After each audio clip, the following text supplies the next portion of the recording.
You can tell her, you can tell her anything.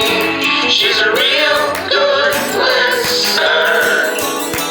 You can tell her anything. Yo, confidants, what's up? It's your girl, Father Longlegs. You're listening to You Can Tell Me Anything. This is the podcast where comedians confess something they've never told anyone before. And today, here to confess for you is one of my favorites. She's so funny. She's going to be performing at the Largo with Margaret Cho and friends. So as you can guess, Margaret Cho's going to be there, which is fucking awesome.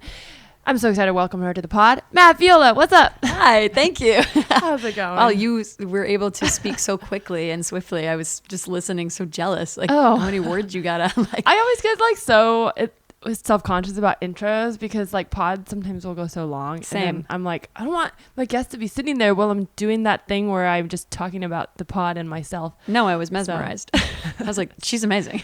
Well, I'm glad. Thank you so much. Well, speaking of amazing, I like to start by asking my guests for a good confession, just because confessions aren't all negative. Yeah.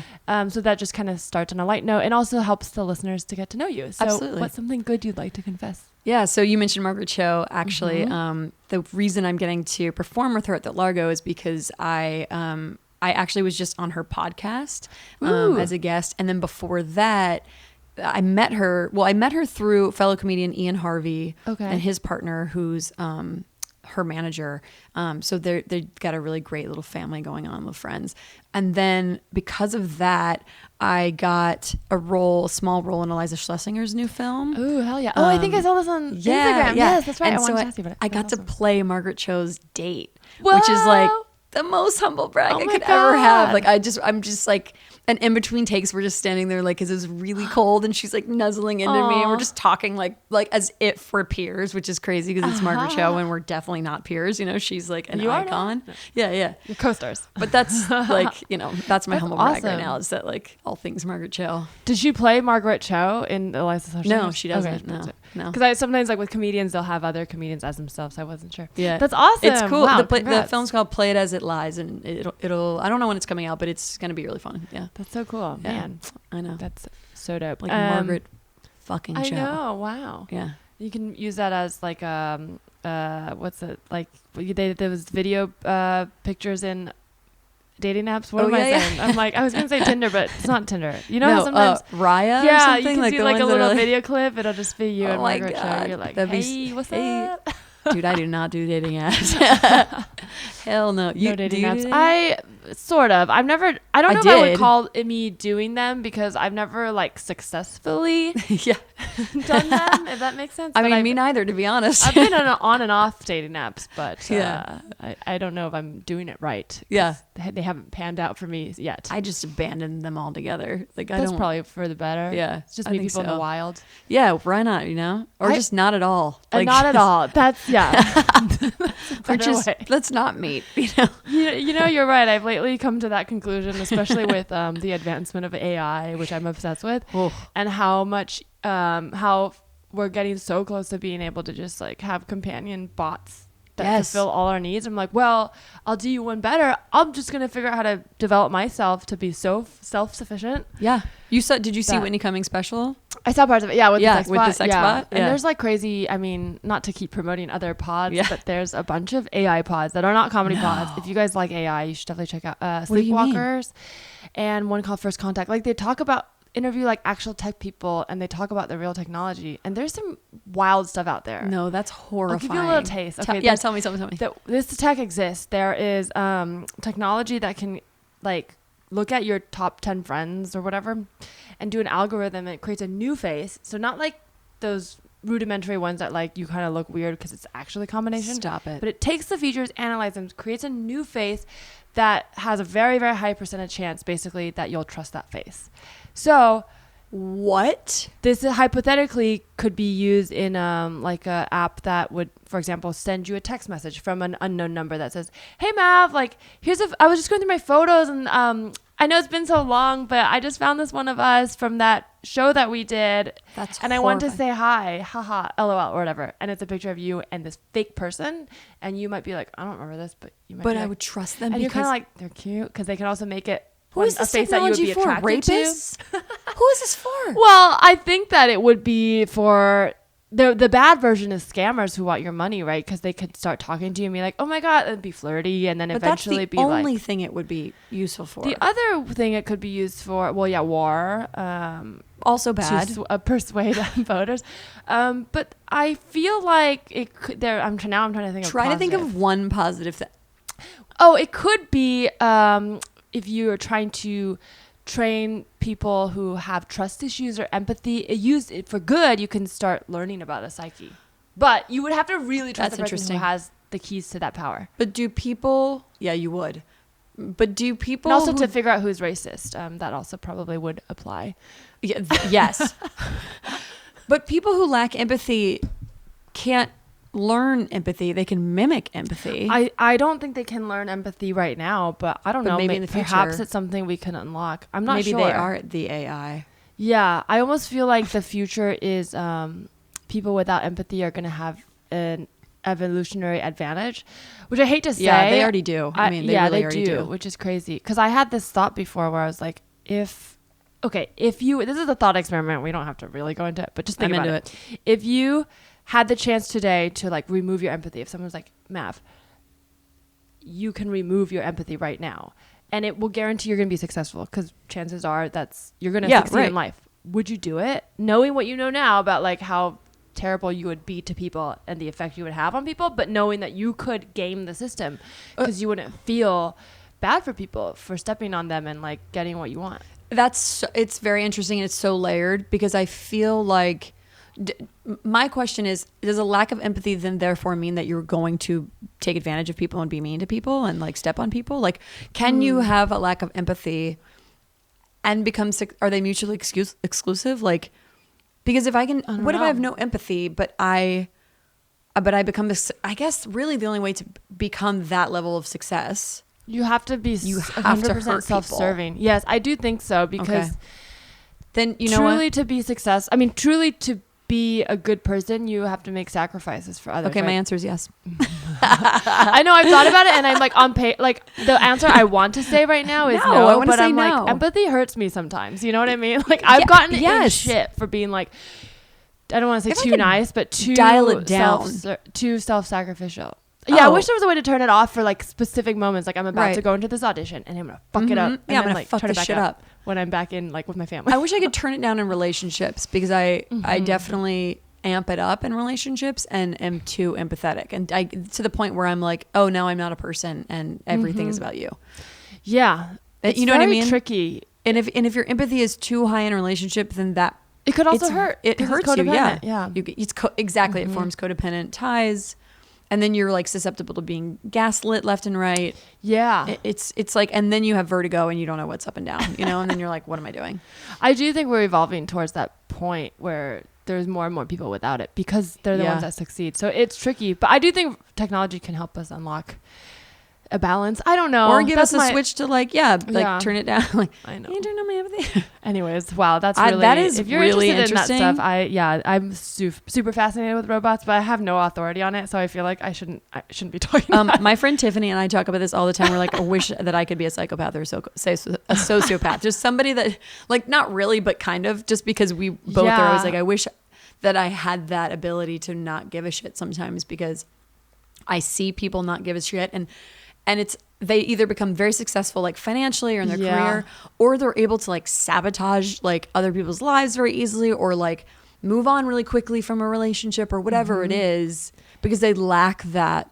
They don't see the world the same way, but I almost see like they're also very tragic. I think both sides are very tragic. Yeah. Society right now it's just shitty because it's set up to let people like that succeed, like narcissists, but then also it's not set up for them to be happy, right? So, because the values we're taught like are to be empathetic and be emotional and to care and be nurturing, so they'll get to the top, they got all those things that we define as success, and they won't be happy because people won't respect them, and they won't truly feel that fulfillment that everyone else has, because they can't. They like literally can't. Yeah. There needs to be a way to like openly let these narcissists, because they're born. Well, they're not born like that, but a lot of them are created like that at a very young age. There needs to be a way for them to be how they are and not hurt others, and like I don't know, some symbiotic way. How did Oprah do it? Right. Because Oprah seems to have maintained gobs of empathy and make billions. Yeah, I wonder. I don't know. Was she also... I'm like thinking about her early career. She was always famous, but she was really big with... I remember, didn't she have like a big thing with weight for a long time? It was always up in... Like, I feel like she's definitely capitalized on movements. You're right. She has capitalized on movements. Which makes me wonder how much is... You'll never truly know until you're close how much of it is what real. she did behind closed doors. Like, who I she don't trampled know. on to get to where... It's hard to tell. It's hard to tell. It's like, but she's God, so I don't want to, But she's my I do higher love power. Oprah. So. Yeah. Yeah, it's always scary to get too close to very successful people because you'll either see something you really don't want to, or if they truly are the real thing, you'll always pale in their shadow. Yeah. Or that's how it will feel. It will feel that way. Yeah. It does feel that way. So just, I don't know, be yourself and be the greatest. I don't know. Yeah. I don't have the answers. I don't have the answers either. But no, it's fun to talk about this stuff. It is. But so this podcast is sort of loosely inspired by therapy and like getting things off your chest. Yeah. What's your relationship with like therapy? So I have an amazing therapist that I've been going to for a couple of years. Nice. And he's a gay guy, and he's just like, I love him. He's the first guy I've ever been to that's a therapist. Yeah, I've been in and out of therapy most of my adult life. Probably since I was about 19. Okay. Really good relationship with therapy. That being said, there's some therapists I've had that aren't awesome. Sure. Like some that you just don't click with or that are like one-dimensional, whatever.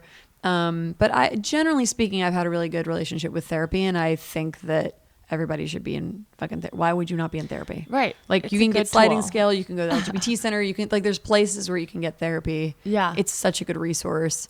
So yeah, I'm pretty much great. always on and off in therapy. Yeah. That's good. Yeah. I feel like, I take breaks too, but I feel like it's totally changed my life. So I think anyone who is thinking about doing it, I think they should definitely, sorry for keeping you're you, good. they should make that jump. And if it's not for you, then that's fine. You can walk away, but don't be scared. Yeah. No, don't be scared and like try a bunch of different people because you really don't always click with the first one. You know what I mean? Yeah, it is kind of like dating in a sense. And there's times when you're like, this was really good for what I needed now. And then I think I've exhausted their expertise. So it's time to move on. Yeah, exactly. I'm thinking about going back to my one-on-one therapy, but I haven't been to her for like, I want to almost a year, but I've been in like I did specialized therapy. Like I did a specific group and then I did EMDR. Oh yeah, I did EMDR too. Oh really? Yeah, it's recently, amazing. No, 2 years ago. Okay. Yeah. It's crazy. I mean, I think it'll get better, but I'm like in the thick of it and it's wild. Like I have you're currently doing it. I'm like 3 months. I started in December. It's insane, so it's like 3 months, right? 2 months. Yeah. It's a trip. Wild. I have like insane flashbacks. I started taking, I guess I can say this on the pod because I'm very open about what I do. Yeah. But yeah, I had to get prescribed sleeping pills because I get nightmares. Fine. It's hard to fall asleep. So now that I'm very new, like a week into that, and it's helped, but it's wild. It's really, really wild. Yeah. Anybody that's been through a trauma of any kind or like has a specific event in their life that they want to work through, I think should try MDR. Speaking of robots, I do think I mean, it sounds crazy, but it almost feels like I'm unlocking some sort of like code, if that makes sense. It completely makes sense because I was like, this is whatever. This is not going to do shit. And then like literally in the thick of it was like, what are you doing? Yes. Like, what are you doing to me? Yeah, it feels like a computer being like, when they're like system analysis, like recalibrating. I'm like, oh my God, my brain is going crazy. And I've crazy. Like lifted the hood of my brain. You realize that you are kind of like a computer. I mean, as crazy as that sounds, but you're like, oh, my brain is literally a computer that's working in a very specific way and has to in order to function. And if one thing goes awry, the whole thing shuts down. Yeah. Just like a computer. And then when you're doing MDR, it's just triggering parts of your brain at the same time in a way that you can't normally. And you're just, it fucks you up. It's so crazy. Have you ever? And then puts you back together. It's so weird. Yes, that's the part I should probably also say. Because I just on social media, like, will hint at, like, when it's bad. And I'm like, it's wild. Yeah. I'm having nightmares. But I'm like, it's also good. Like, overall, I feel much better. And I'm able to healthily process things. But it is a process. It takes some time. And I'm definitely not done with it yet, but it's a video game. You like unlock levels and you have to like find scrolls and like coins and tokens. That. Yeah, that's exactly what it is. You know, when you like fight through a level on a video game and then you get to like the end and it's like you fight the dragon, there's some treasure box with a like scroll for the next level. Like that's what it legit feels like. You like lock in, you're like, what? Great, next level. Like it does kind of feel like that because it's different for everyone, but generally speaking, it'll unlock memories that you haven't seen for a while, and sometimes that you don't remember. But if you think about it as a video game, it is like you're like, okay, I'm here now. Explore what am I looking for? Symbols, anything. Oh, it's weird. And then you find the right thing. You're like, do. And then, how does your therapist engage with you? Like, she's very hands on? She does. So there's these like vibrating things I hold in my hand. So it's very, very. She just gives them to me, and it's almost instant. She'll just be like, I close my eyes, and then she just goes like, all right, like go into the memory, and then it just goes. Like she doesn't really say much besides she'll check in every few minutes and say like, what are you feeling? Take a deep breath. What do you see? Yeah. And then sometimes I'll want to talk about it because I'm like, and then this, and then this, and she's like, okay, great, okay, let's do that. Yeah. And I'm like, when there's more? She's like, it's fine. Like it's for you, not for me. I'm not writing a book.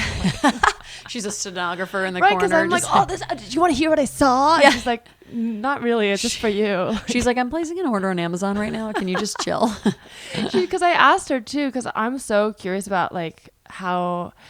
I don't know why I'm always been obsessed with like personality tests and things like this, but I'm so curious how I am different from other people. Yeah. And we're all gonna be different, but I always want to know like, what have you noticed it's the same and what's different? So I asked her, I'm like, what do people normally see? And she's like, it's just different. She's like, you have a very active imagination. I'll say that. I'm like, okay. You're like, so I'm imagining it all? Is that what I'm doing? Well, because I see like a lot of, I'll see things that are clearly not real, but I'll still talk about it. I'm like, and then this tube appeared, and this like bug yours jumped are in so it. fun. It's yours weird. Are so much more active. Some really weird stuff, and she's like, okay, and then I'm like, what does it mean? She's like, I don't know. Oh my god, that's amazing. I love it. But she said sometimes people just see colors or just see words or think thoughts. So I think it's just different. Yeah, it's different for everyone. But yeah. But if you guys are totally confused about what I'm talking about, just Google it. Google it. Yeah, it does sound really crazy, but it's I swear I'm not making it up. You're not at all. It's amazing. It's not bunk science at all. It's totally real. But speaking of talking about things, Mav, is there anything you'd like to tell me? There's I've been thinking a lot lately about when I was a kid, and like I wish I could go back in time and watch who I was as a kid, because I'm still the same me, but I also am like probably wouldn't make half the same choices, obviously, because my brain's, I'd like to think, evolved somewhat. But when I was in middle school, I made some questionable decisions. And one of them is, and I'm trying to like, I think about it. I'm trying to understand why I would do this, because it's really outside of who I was as a kid. When I was a kid, I kind of like collected underdogs and was like, I got, everybody's friend, senior superlative in high school. Like I really was that girl that was just friends with everyone. That was a superlative, everybody's friend? Yeah. Nice. It was, we changed the names of them instead to of most be popular. cool. Yeah, okay. Instead of most popular. We were like trying to be, well, I wasn't in charge of that, but I guess they were trying to like be more like kosher, yeah, like that's like good. friendly. That is a crazy thing that it's I horrible. Think I'm sure they're all different now, but I remember some of the problematic ones looking back. Most popular, there was most attractive, and then I guess there's like best eyes, best smell, best hair. It's terrible. But it's all like how you look, and it's all the same people that you've already like felt shitty for. Like it's all the popular kids that you're like, I already knew that. I already knew everyone thought you were hot because you're in the cool crowd. They voted. I mean, my class was, very problematic now, but like they voted an Asian guy best eyes because he had small eyes, and I'm like, that's fucked up when I think about it.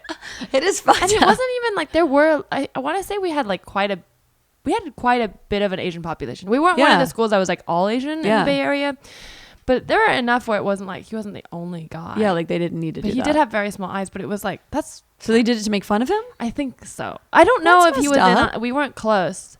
I felt like one of those things where like you laugh at it because you're like, I think I'm in on it, but I'm like, I feel like some people did in a racist way. I don't like it. I don't like it. It's giving me bad juju. Yeah. I'm not into it. But, I didn't vote for it, but he won it. But yeah. Imagine. You're like, ha. It was my idea. I started it. No. So when I was in the 7th grade, my friend at the time was being like made fun of and bullied a lot by this one particular bully. Okay. And so I guess it kind of fits me that I would like defend her. But this girl, this bully, let's call her Chrissy, she would like every day in tech ed class pull the chair out from under my friend. Like right when my friend would go to sit down, or if she stood up, whatever, she'd pull it out. And like one time she hit her chin really hard on the table. No. And I got so mad. Like I was so mad, but I wasn't gonna like yell at her or do anything like that. So then I, on my own time, made her this card. Do you remember how like back in the day graphics on computers and shit were like terrible? They were like they would come out like gray, like you couldn't even do color. Yes. Like it was terrible. It was like the MS Paint. Yes, exactly. It was like MS Paint. So I made this card that said you can run but you can't hide, and it had a skull on the front. You weren't a psychopath? I know. See. It has skull on the front, and then it had all these little like you know, remember you could pick a border, yeah, for things? So it had a border of like these like guys running and like the block characters, like clip art, the clip art, yeah. And then I took all the letters in my name. I was like sincerely, and then I scrambled all the letters in my name to make some new name. Like I don't remember what it was, but I thought it was so cool, and I thought I was being such a badass. And I put it in her locker, but I was like. Washed my hands of it, went to math class, was like, I'm the shit. She's never going to do this again. I've scared her. But the mistake I made was I asked somebody where her locker was. And that kid, that little punk ass bitch told on me. I guess maybe he knew I was doing something deviant. I have no idea. Or like she found it and was like, hey, you know, who did anyone see you put this in my locker? Like it really was. She was like big and she would wear like scared? Big FUBU jackets. And she was like, I don't think she got. I don't know. I don't think she got scared. So you didn't even see the reaction. You just got straight in trouble. I went to math class, and then like moments later, the vice principal came in and like whispered in my teacher's ear, and then he was like, you know, Miss Viola, like you have to go with the vice principal. And everyone was like, ooh, and then like all the blood like left my body, and I ended up getting Saturday detention. She's like, we know what you did, blah blah blah. And I never talk about that because I'm so embarrassed by it. But like, because I'm not embarrassed that I did something to protect my friend. I'm embarrassed because I'm like, not even embarrassed. I'm so curious as to like what part of my brain was okay, like putting a skull and saying you can run. Like, was it the comedian you can in run, me? But you can't hide? Yeah, like I like to think it was maybe the comedian in me and I thought it was funny. A reaction. Yeah. Was it?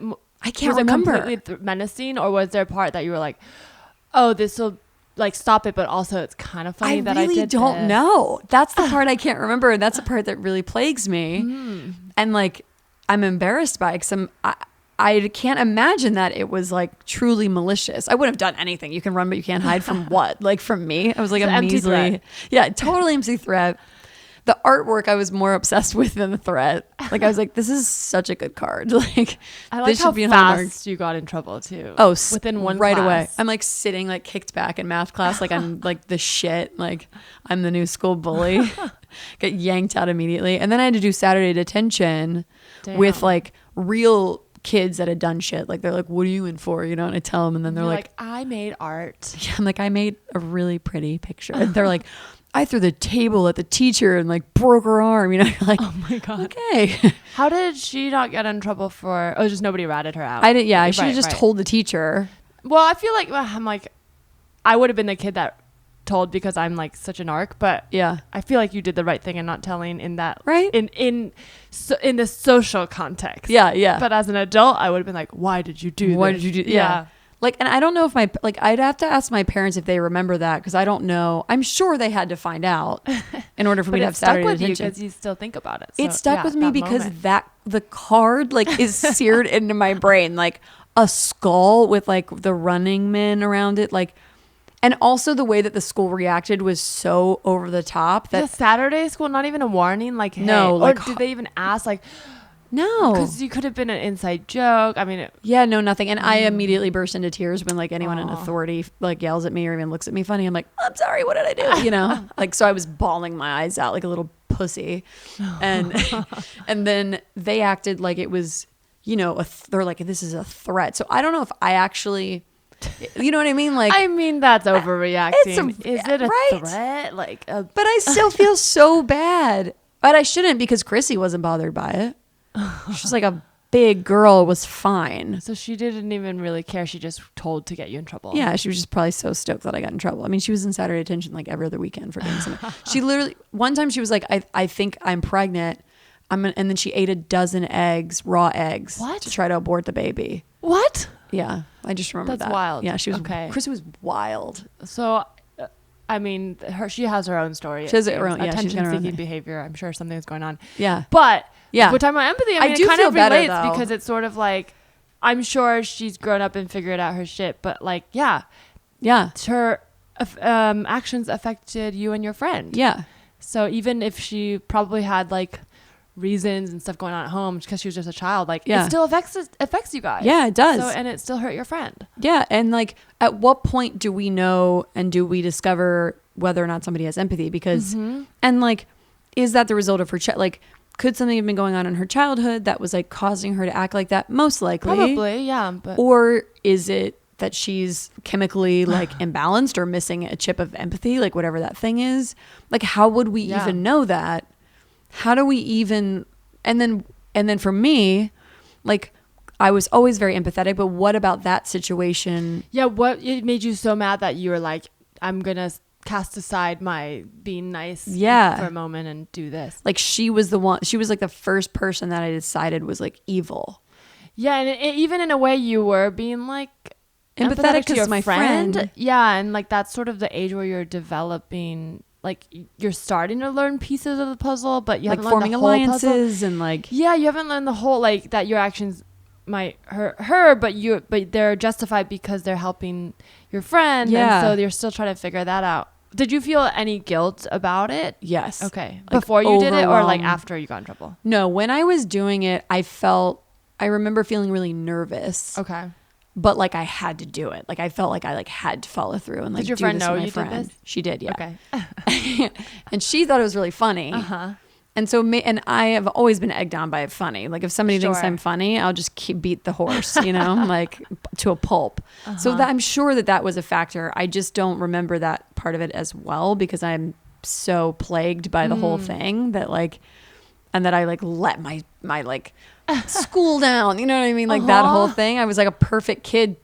For all intents and purposes, I was a really good kid till that point. Okay. You know, like I talked in class too much, stuff like that. But like that was the most like deviant thing I'd ever done. You didn't have a track record of breaking the rules. So So you really went out of your way. It felt really big. Yeah. When it honestly, I remember that night before my first day of before Saturday detention, I saw the vice principal at the grocery store and she was buying a 24 pack of beer.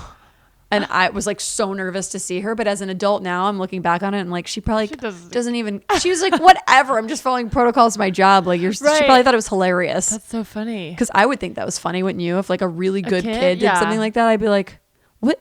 She's just like, I have to do something, and kids are bad all the time. They expect kids to misbehave. Yeah, it's part of learning. I don't know. That's so funny. It is really funny. So you did, but you felt all this guilt, and it seems like you like quote unquote learned the lesson. I did. That's the interesting part to me. Like when thinking about like kids developing, because you had the original instinct to be like, well, what if I did a bad thing back to you? But then it didn't really feel good ultimately, and then so that retrained you. But some people then continue to doing the bad thing because that makes them feel good. Yeah, so that's the interesting thing. I always am fascinated by, like, there's no recipe for like a good or bad person, because it kind of can go either way. Like some people are treated terrible and then become the best person. Some people are treated terrible, become a bad person, and people go, oh, it makes sense. But I'm like, what if I hadn't gotten caught? Like, what if I hadn't gotten caught? How would that have like impacted my development or psyche? And if everyone cheered you on and made or I a just hero. enjoyed it and was like some kids, even if it didn't go any further than that, might be like, ooh, what else can I get away with? You know, like I don't know that I would, but a sense of justice. Oh my God, yeah, like really strangely strong since I was a kid, because I grew up in Virginia, and there's a lot of racism and prejudice and just a lot of very outdated ways of thinking.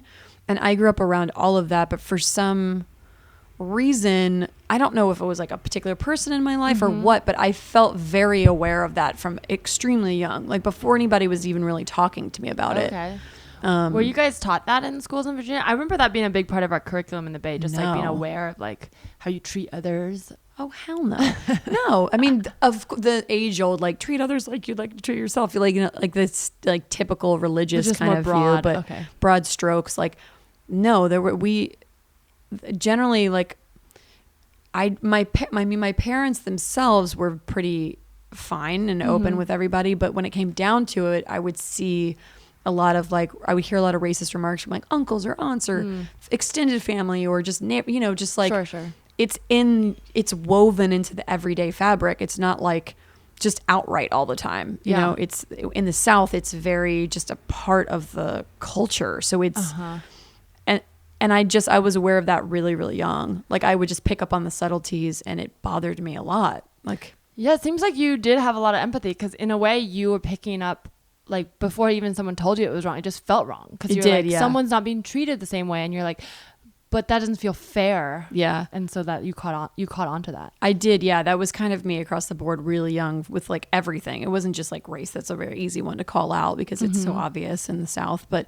like if a kid was fat or if a kid had like, you know, glasses or whatever it was, like my like, and I don't know if this is good or bad, but my like empathy radar was like just on like alert all the time. And maybe that's part of my codependent thing or whatever. Like weirdly, maybe that's ego because you're like wanting to be needed or help people or fix people or be there for your people. Parents I don't know. like that, or was one of your parents like that for you? My dad is like that. Okay. Yeah, my dad is very like he's just very giving. Like he doesn't even there's like no filter for it. You know, like you have to have boundaries with giving too, and he just like doesn't have them. Yeah, that's an important thing I feel like I only just learned this year. But like the idea that like, because I've heard the, you know, buzzword codependency, but to really break it down, like I did one of those like, you know, not quizzes, but quiz sounds fun.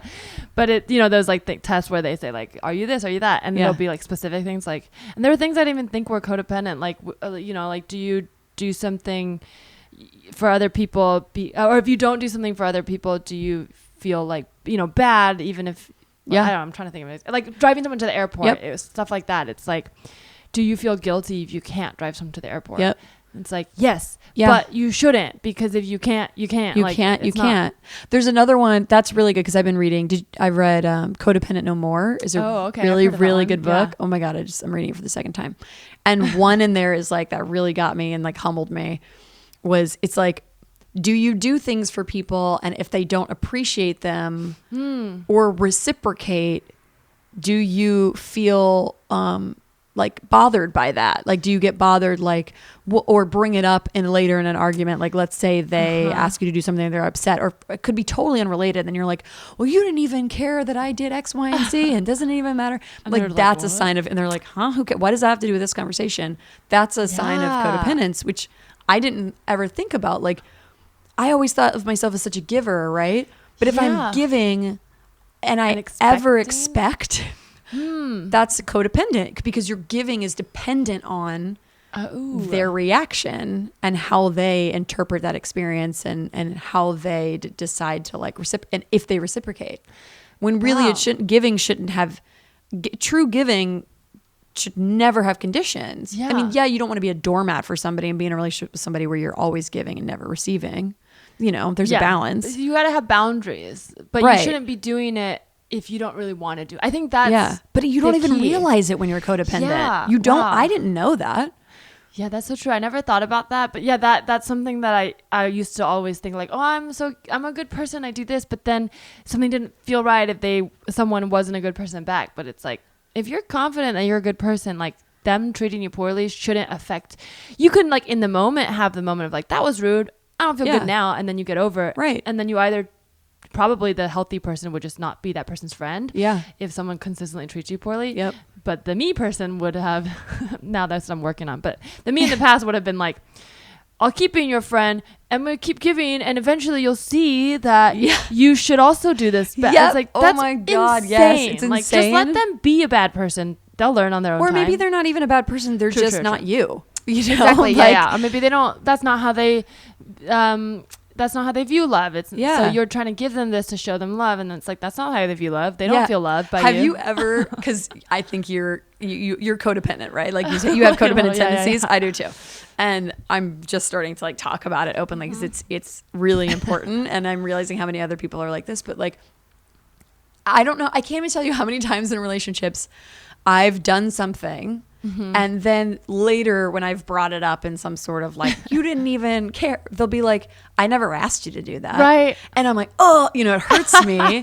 So I'm like, that didn't mean anything. And they're like, well, I never asked you to do that. And like, I always took that as an insult, right? But really what it is somebody telling you like, and maybe they weren't always saying it in the nicest of ways either, but that's somebody being like, the way that you're not hearing my love language, because if that's the way that you're showing me love, I never told you that that's how I receive love. Whoa. So you're not listening. Yeah, you're not, in a way, you're being selfish. Yeah. Like, your way of showing love is you need to care for me, but like, you're not doing it right, like, because you love me. You're doing it because you're trying to get me to love you. It's fucked up. Whoa, yeah, it's a mind wild. fuck. And it's, and you have to like be sweet to yourself and forgive yourself, because you're not, that's the thing, is like, a partner who can work through that stuff with you and like see that and be sweet, wonderful. But like, most of the time people hate that about other people and are like, gross, Well, because I've also been on the other end of that. Like, if I'm not ready for a relationship and someone's like giving me, it's the opposite end of my love language, but if someone's showing me a lot of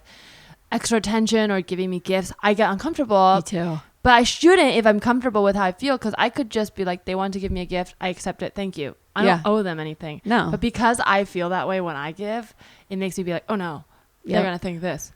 So I'm going to have to give them something. Yeah. So that's true. Wow. Yeah. It's the whole codependent thing is a real it's a trip. It's a real trip. It's sort of like, what's the word? Oh, reciprocity is something that I like a lot, because it's not, you don't owe anybody anything, but at a base level, we should all be nice to each other. Consideration. But you also don't deserve anything. Like, it's like, it's nice. Obviously, the person you're dating, you should enjoy that time and they should be nice to you. But if they're not, then it might be a good sign you shouldn't date them. Right. But you don't deserve reciprocity. Like, if you buy them a diamond ring, you don't deserve a diamond ring back. No. I mean, if you find the right partner and that's what you would like back, they probably will. Yeah. Like, the right person will probably have similar wants and needs, and you'll find that, and that's you'll nice. have a flow that is unspoken. But if you don't get it, you shouldn't be like, wow, this person sucks. Because they don't. They're just not the right one for you. Like, how many of us have just been walking around thinking other people suck, and it's like, no, you're just not compatible. We're not compatible, and that's okay. You don't have to like burn the whole thing down. You can literally just say like, oh, we are not compatible and we've figured that out, and let's move on. Yeah, and also you can also give that to yourself. That's the cheat. Like, not to be that like, is the you cheat. shouldn't go off and just be alone all the time, because I think human interaction is good. But if you're feeling like you're lacking something constantly, but you really like the relationships you have and they're trying and they're not like, narcissists or dicks, like, but something isn't right, like, you can be like, oh, I can give that to myself. If I'm not getting like the person to watch foreign French movies with in my life, because nobody, I'm friends with the dumb shit that we make mountains out I of. just want to have that. But it's like, well, then fucking either go join a meetup or like go to by yourself and pamper yourself, and that's fine. Shut up and go watch it by yourself. You have the dumbest arguments over it. You have to, like, it's so stupid. We'll be like, oh no, she doesn't like Whitney Houston as much as me. Like that one is a deal breaker. That we would do. Yeah, it's like, I always dream to have someone to go to these concerts with. And that's a bad example for Whitney Houston. No, but it's, her hologram show's coming out. Oh, true. Yeah. But I get like, it's a lot of like figuring out and determining your codependent is like, I don't know about you, but I have every moment of a discovery is like, ew, like I'm just like, ew, I'm so grossed out by myself. I'm like, ugh. And then I have to forgive myself and be like, no, you're wonderful, and you're always coming from a place of good intention and like trying your best, and so is everybody else, unless they're an egomaniac, which those people exist. But like, when I discover those things about myself, I'm grossed out, and then I forgive myself, and then you learn the lesson, or you try to. Yeah. Because that shit is deep. That wiring is hard, and it is really undo. This is why therapy is fun. It feels like going to the gym. Fun. Yeah. It's not really the word that most people describe, but I find practicing the lessons to be the best part. Like, once you learn it, like you said, in a book, and then you go out and like do it differently, if that makes sense. Like, someone, asks you to drive them to the airport, and you actually check in with yourself, like, do I actually want to do this, or do I just want to do this because I want them to think I'm a good friend? Yeah. And then you react the way that's actually healthy. Yeah, you start doing that over and over, and then it's actually very rewarding, because then you find that you stop feeling guilty, you start having better relationships. Those friends actually are still your friend, even when you say, hey, I can't hang out. Most of them, it's sometimes you lose friends, but true. But then those people are actually people who didn't respect your boundaries.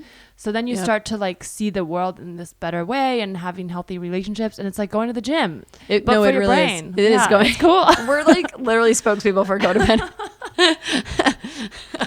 So, but it's very true. Like my my therapist, what you said when you stop before you make a decision about something. Yeah. He was like, similarly, he's like, a lot of codependent people were reactionary. So like we react before we think, because we're like, it triggers our wiring, and like something someone says or whatever, and then we freeze the event, and then we like make a story. He's like, what you do is something happened, and you were taking a picture of it, and then you're just staring at that picture and like making up a whole story for it when the world is still going on and moving. Yeah. And you're reacting to this picture instead of talking to the people who are like right there and like picking up on cues and context. And if you can get yourself to like, you're going to snap the picture, but like recognize that you're just holding a snapshot of it, you know, like in this example would be like, somebody's asked you to drive them to the airport. You could potentially, if you're codependent, you stop and you're like, oh shit, the snapshot would be like, crap, they've asked me to drive them to the airport. God, they're going to think I'm a bad person if I don't. They're definitely, they already do. It's taking me too long to respond. Like, they're probably thinking I'm a shitty friend. We're not going to be as close. Or like, maybe there's somebody who's advantageous to your career, like, or book you on a show or whatever it is. And it's like, if you can just stop yourself from like making up a story. Yeah, true. And just decide how you feel about the question or whatever's being presented. Yeah. And like give it context, then everything's actually fine. Why do we feel like the world's always ending? Everything that happens for codependence is like the world is burning. Yeah. Well, in a way, it's almost the other side of narcissism, because it's like, it's still revolving around you. Like, yep. It just comes out in more helpful ways because you're helping your friends. But like, yeah, I've never had if I asked someone and they said no, I wouldn't be like, fuck you. Yeah. So it's like, Me they're either. not doing that either. In fact, I might even feel guilty asking. Yeah. So that's probably what they're thinking. I don't ask. Yeah, they're probably thinking the same, like, oh, she's probably busy, but I'll just try. And so they're just going to move on. Like, I had a friend asked to help move, but it was last minute. It was like the night before or something. And I had such a hard deadline, and I was like, oh, I really want to help. I want to be there for this person. But then I was like pretty sure I couldn't. But then I just said like, I'm going to try to get my work done and then come. Yeah. And then in the morning I woke up late. I didn't get my work done. So then I was like, I can't. I'm so sorry. And they're like, it's fine.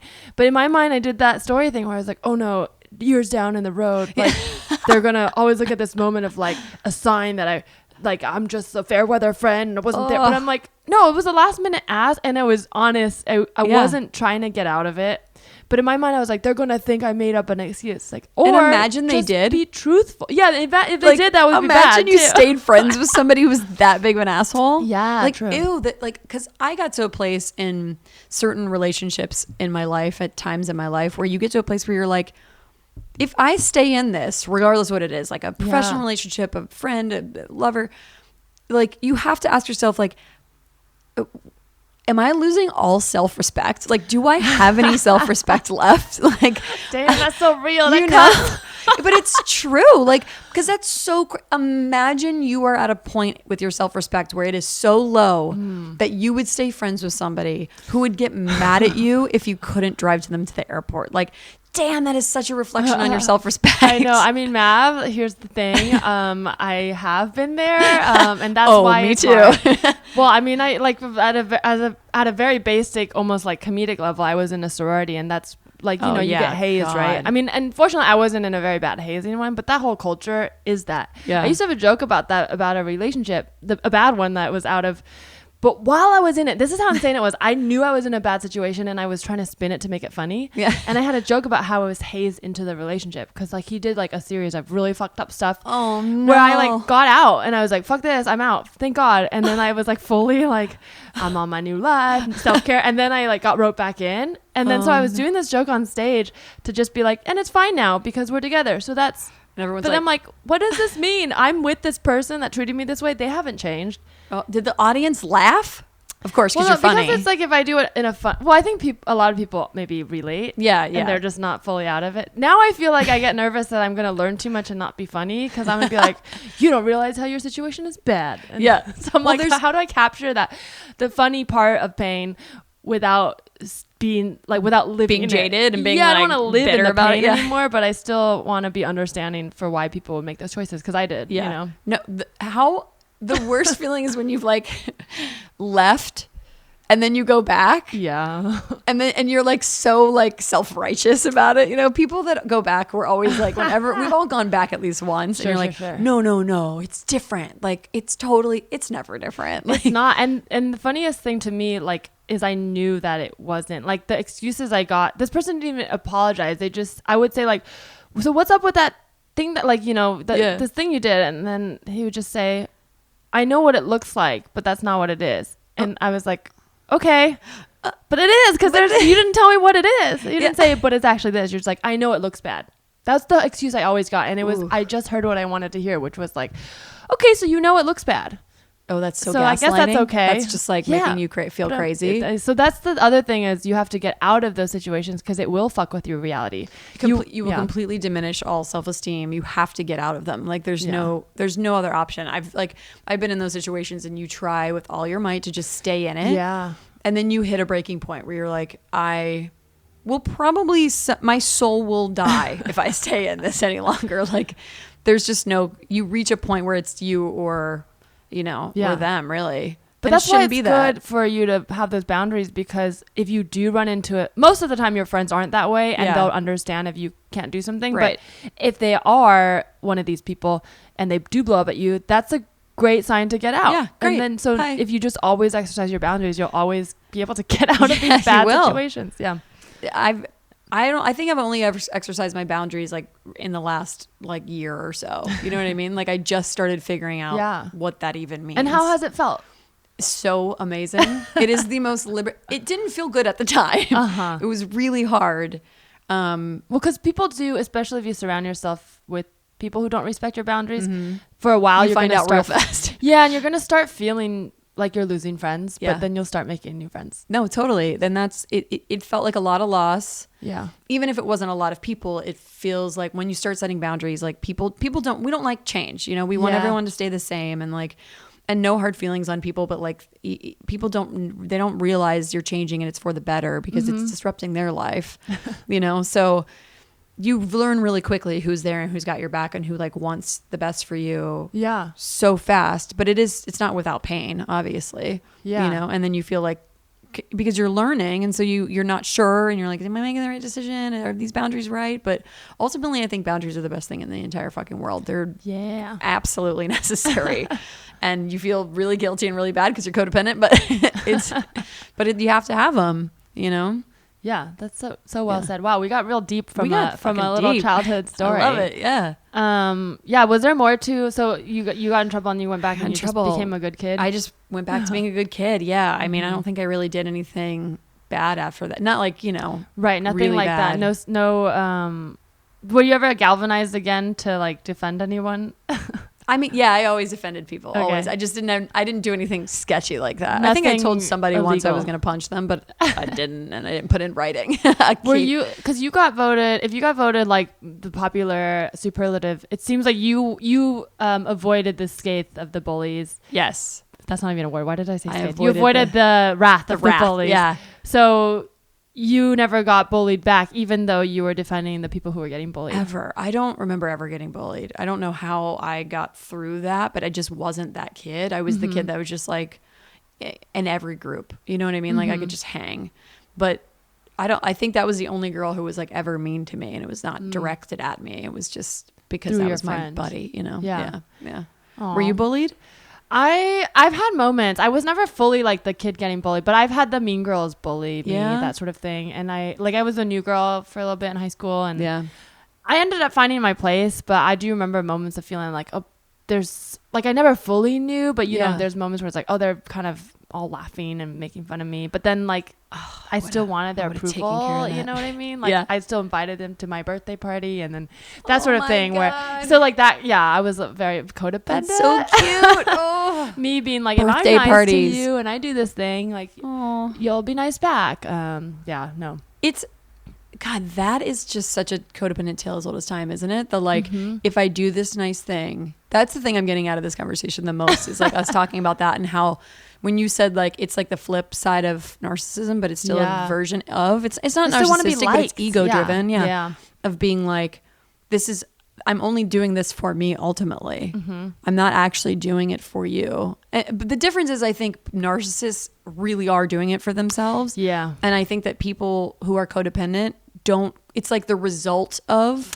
Yes, it's a result of growing up around like narcissists. Not always with narcissists, but a lot of factor. taken care of and nurturing, and it's addicts like, too. If you grew up around addicts, you'll have that. Yeah. So it's like kind of by default, it's not as intentional. I don't think it's not as like maliciously driven. Yeah, there is hope.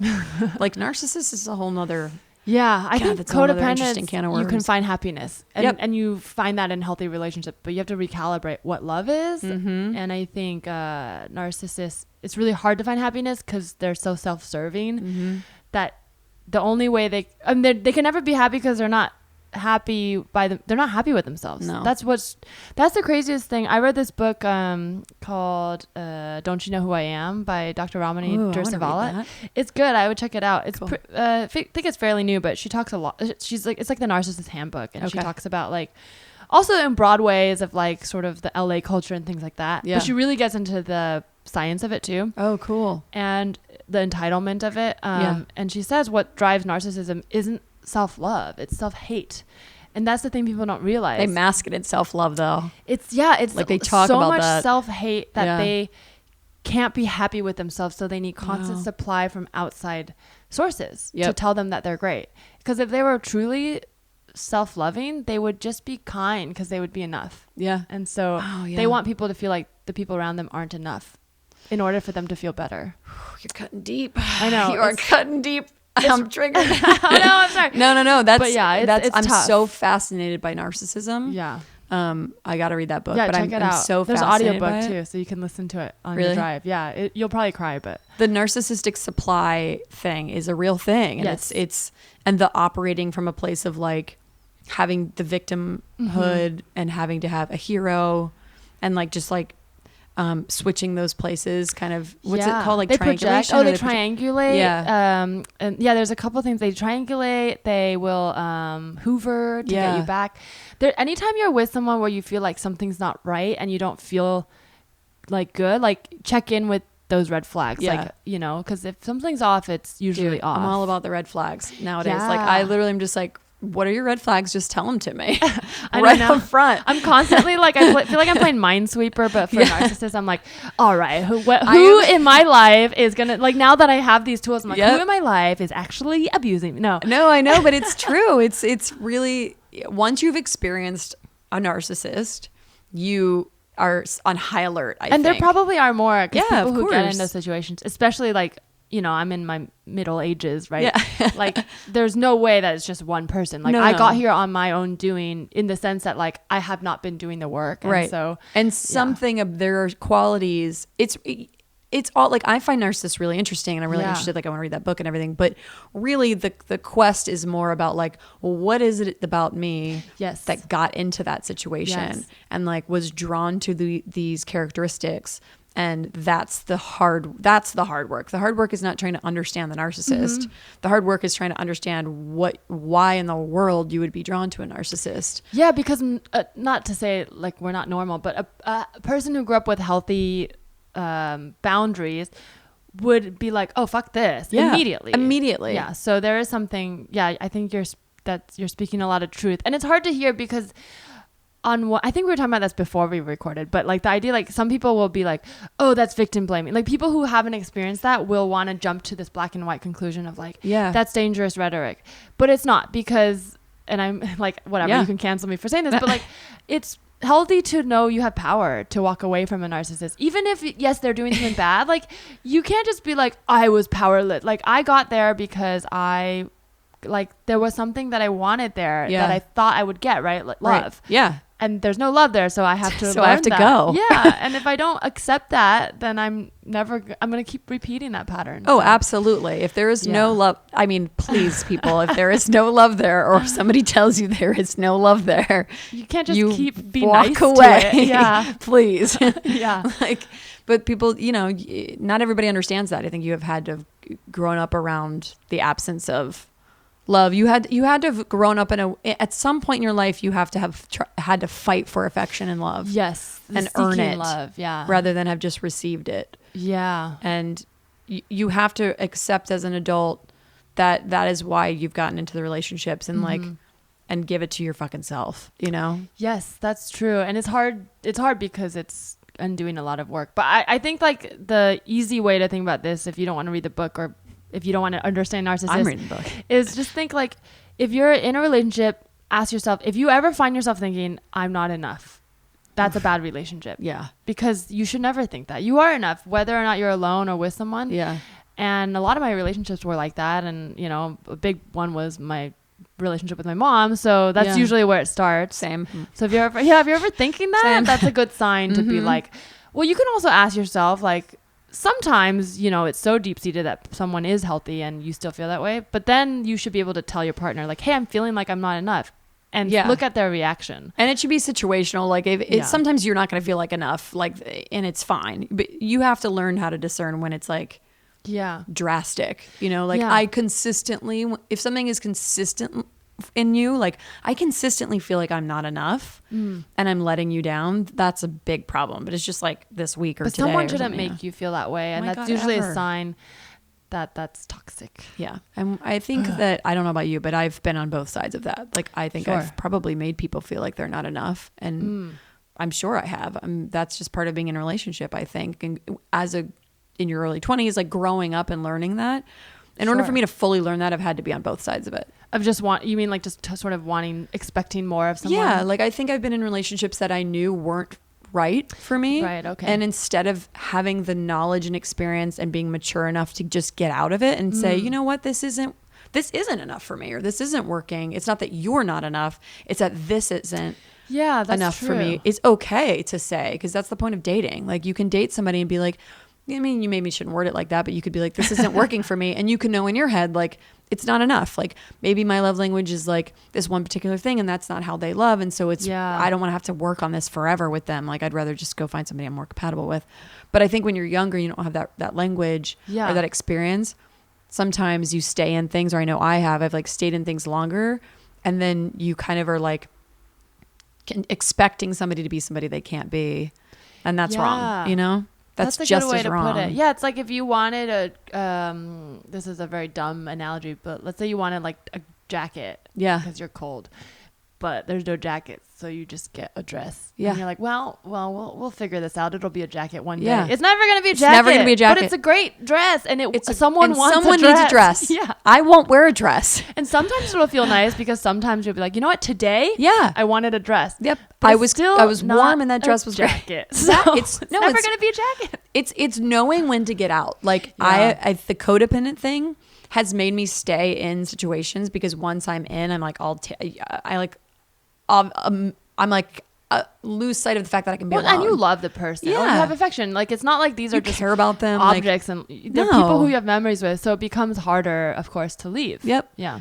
Definitely. But yeah, it's taken being on both sides of that for sure. I don't want to like play the card of like, I've always been the one that's like being taken. It's like, no, we've all been everything. In order to fully actualize something, you have to have been on both sides you have of it. to There's take no responsibility. That's, I mean, on the flip side of feeling like I'm not enough, I'm also lying to stay in that relationship. If I feel like I'm not enough and I'm saying everything's fine, I'm lying, because everything's not fine. So therefore, that person's not enough also to me, not enough, because they're not making me feel enough, right? This is like this weird no one's enough. inception.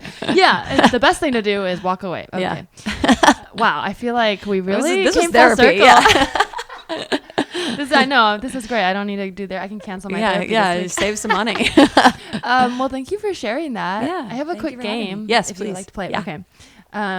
I was looking at your Twitter, and I saw that you just joined SAG. Congratulations. Is that Thank you. true? Yeah, Okay. yeah. Congrats. Very exciting. And also sorry, because I know it's expensive. I'm broke. Did the same last year. Yeah. But so this is inspired by that. This is all about actors who had to pay their dues.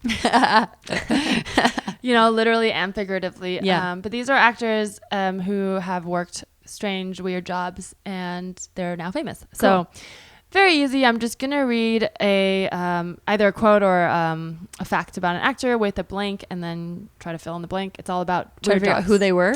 No, I say who they are, but they're okay. all weird jobs that they've had. And Okay. then just have to guess. Okay, so here's the first one. Rachel McAdams worked at McDonald's. She's so hot. She is very hot and very talented actress. Yep. Yes. But before, that was so wrong of me. Oops, That's my dude brain.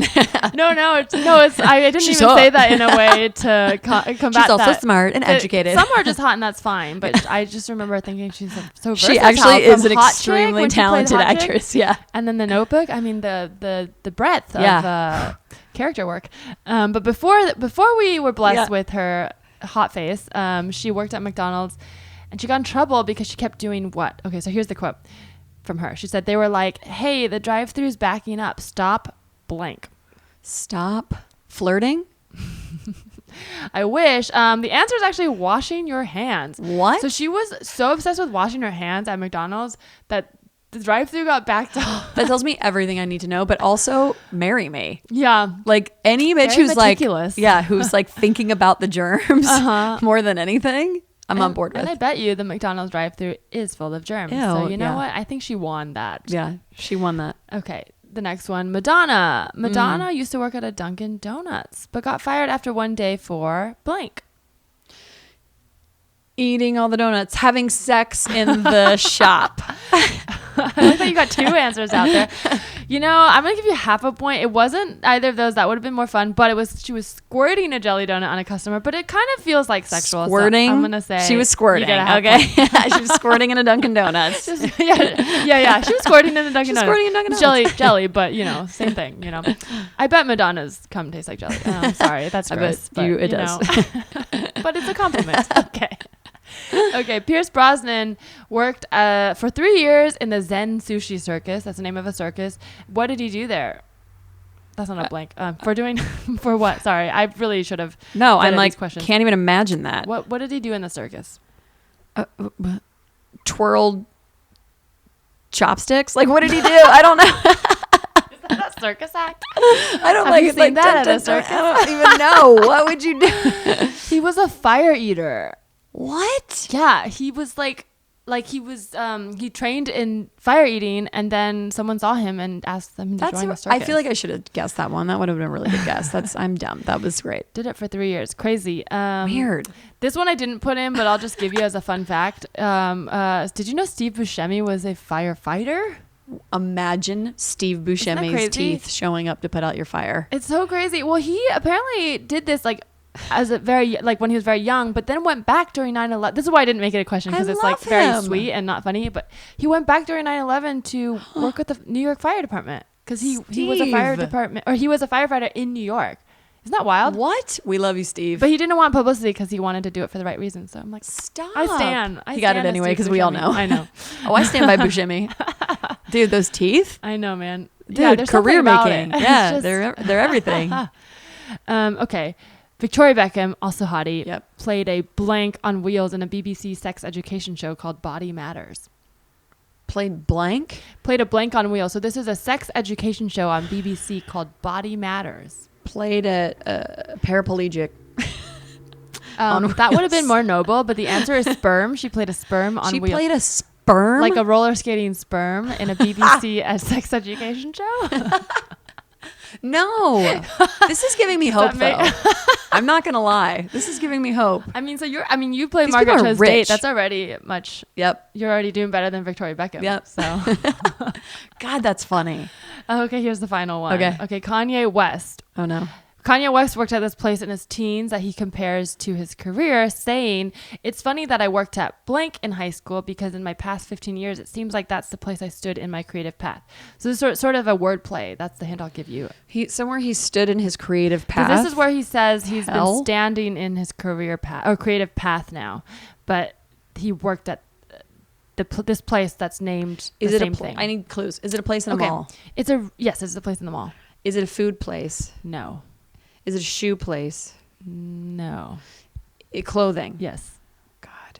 Hot Topic. I don't know. Is it? Oh, that's a fun one. Yeah. But no, it's the Gap. He says he was standing in the Gap. In the Gap. Like the God, bridge. That's smart. That's some shit I would never get. You know what I mean? It's very Kanye. It's like, it's what? so It takes Kanye. takes you a moment. That's good, though. I like that. Yeah. So Kanye worked at the Gap, which I just don't see. I don't. It's so I not want, as I want aesthetic at proof. all. I want proof. Right? It's not that I don't believe him. It's just that I don't think it's believe a lie. him. Although I will say Easy has a very like sort of back to basics, neutral. That is true. Aesthetic. So I could see like folding khakis all Absolutely. day affecting that. Yep. Design, I guess I could see Kanye and the guy. I could see Kanye doing it's got a lot of anything khaki because tones he and the can do easy- anything. Yes. Like he's just that guy. Yeah. That's like will do whatever he says he's gonna do, even if it's the most maniac thing you could do. I love that. Maybe I should work at the Gap. Maybe that will make us lose empathy and like Oh no. and True. then get rich. Well, that'll work out for me and nobody else. And me. Well, thank you so much. You Yeah. won because this.